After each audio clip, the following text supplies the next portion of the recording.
Hello, my name is Ebonie Copeland. I am from Manchester, New Jersey. I was born in Lakewood, New Jersey.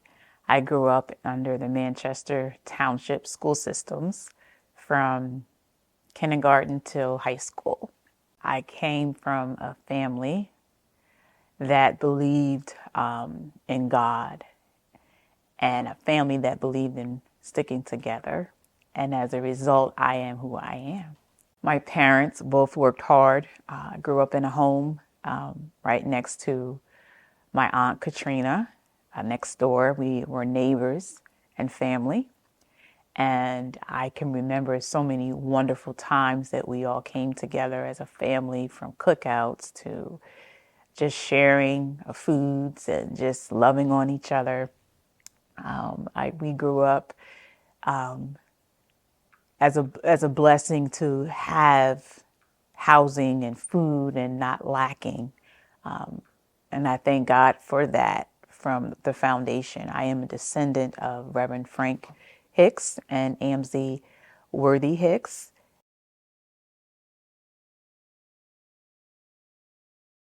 Everyone came together to love each other and to help each other in the community as well as family. And I saw a lot of that in my dad. He was everything. He would put together the house, the food, whatever. He was just such a family person. And he taught me a lot to be who I am, from waxing the car, from cutting the grass, to cooking, to gardening, the flower. He would love flowers. As he grew up, he would tell me stories of Papa Hicks and how he worked him so hard. He would wake up in the morning early before he went to school. He would tend the farm, and he would come home and attend the farm. And he had a sister named Barbara, and she would do his homework for him and help him keep up on his, academics, because he would work so hard, 7 days a week. He would work on the farm, maintaining the farm, making sure the community had food, making sure the family had food. My great grandmother, Amzie Hicks, was a councilwoman, so she did a lot in the community to help people. I've heard stories where she would take people to go vote, and she would make sure they had food. And she was a tough cookie, I heard as well. Like, she was a no nonsense kind of woman. And she believed in togetherness and family. It doesn't matter what you have or don't have, she would make it work. And she would never let a person starve, because food was our love language as a family. And I can remember the stories that they would share with me, and how she would make this blueberry cobbler, and it would just bring everyone together, just the way that she would cook. And she would prepare her meals that Saturday. So when Sunday time come after church, everybody would be at Mama's house eating.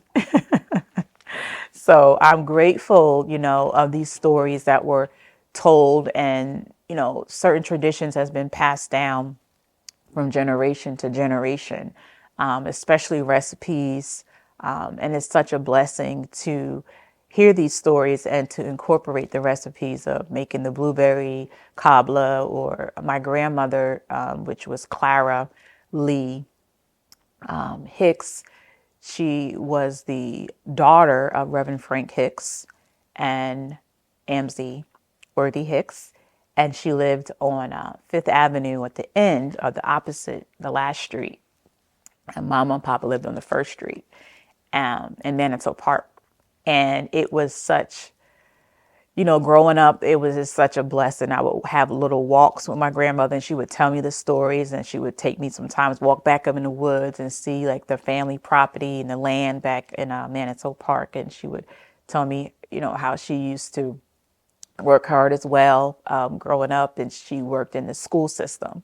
So education was really big in our family, and going to college, and most of my family pursued college and careers. And we also have military in our family, a lot of military. So we come from a very wholesome, respected family in the community as well. And that's a blessing, because back then, Black people weren't known to really have a lot of property and land, and, to be, somewhat middle class, citizens.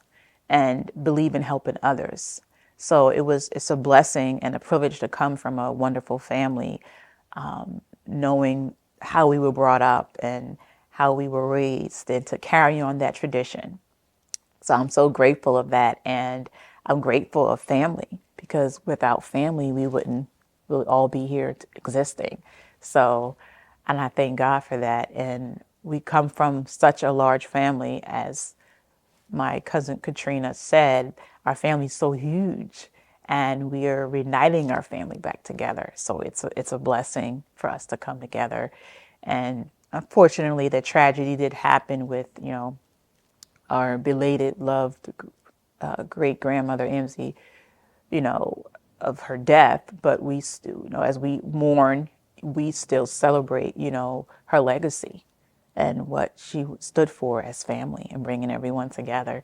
And I'm so grateful to have that opportunity just to share, as I am descendant. I never got a chance to meet my great grandparents, but I've heard so many wonderful stories of them.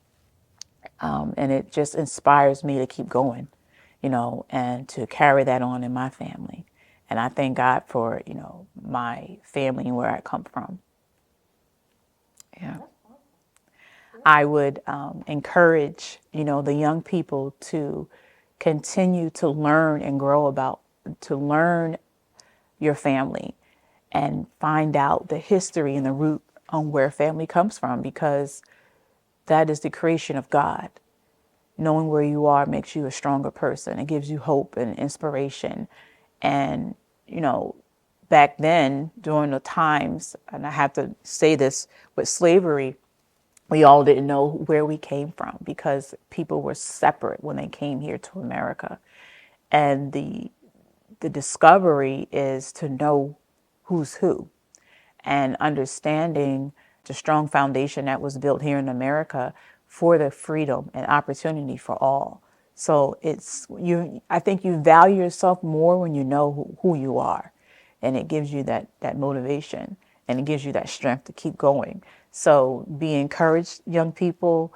Stay focused on your careers and your passion and your goals. And even though you may have a little hang up in the road, or disagreement with family, always love. At the end of the day, never stop telling a loved one that you love them, no matter what, because we all, cry, we all mourn, we all go through the same emotions. We all are family, that we need to learn to stick together no matter what.